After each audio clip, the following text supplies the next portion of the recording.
Hi, everybody. My name is Mary Bear Shannon, and I am here today. I'm from the Haverford Township Free Library. I'm a reference librarian there, and today this is your reading with reference.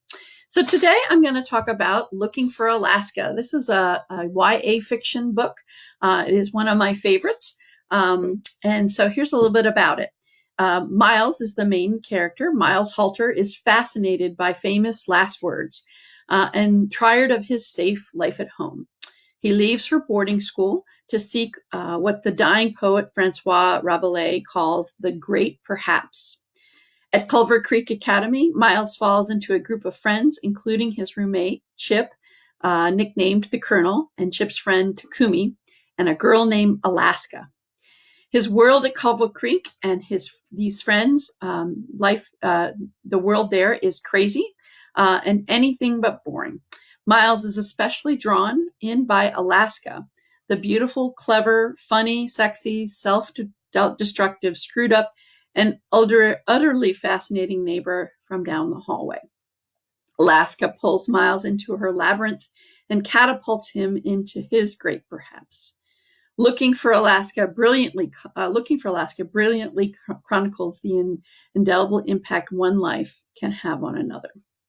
So this was written in 2005. This is John Green's first novel, which closely reflects his own experiences in high school at a boarding school in Alabama. Green went on to write other books that you may be familiar with: The Fault is in Our Stars, Paper Towns, and Abundance of Catherines. As much as I really like all of John Green's books, Looking for Alaska is my favorite. It has won many awards. It was a bestseller. And it is on many top lists of top 10 or top young adult fiction novels, including my own. So I liked seeing Miles's transformation as he interacts with all the characters in the book. He and his friends are processing some very hard things, but I appreciate that things are not just tied up in the end, and that they have to live with many questions that are not answered. And the reason I'm talking about this book, because I highly recommend it, is that the screen adaptation has just come out in the last year. It's available on Hulu. And it's an 8-episode miniseries, and I just finished it this week. Like most of us, we've experienced the making of our favorite books to be a bit of a letdown. What we liked about the book often cannot be replicated on the screen, especially if the book needs to be distilled down into a 2-hour movie.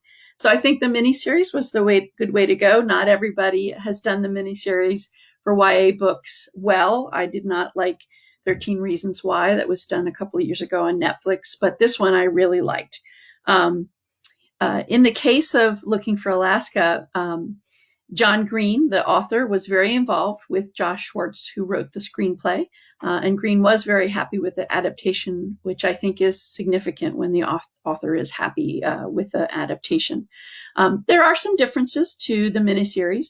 The miniseries, as opposed to the book, shows you the mind of other characters, as opposed to just the perspective of Miles. But I do think that makes the story richer, and it allows those characters to be seen in a more multi-dimensional way.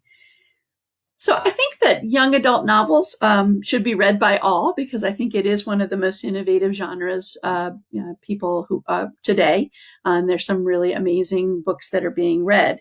These are my top 10. And this was shared on Facebook a couple of weeks ago. But as you can see, Looking for Alaska is in my top 10. And I would recommend you reading all of these. I think they're quite good. The good news is that they're all available on Overdrive and Libby.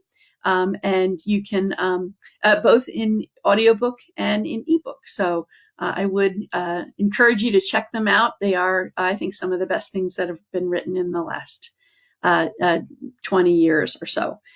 So anyway, I hope you enjoy your reading list, and we hope you have a great day. Thanks.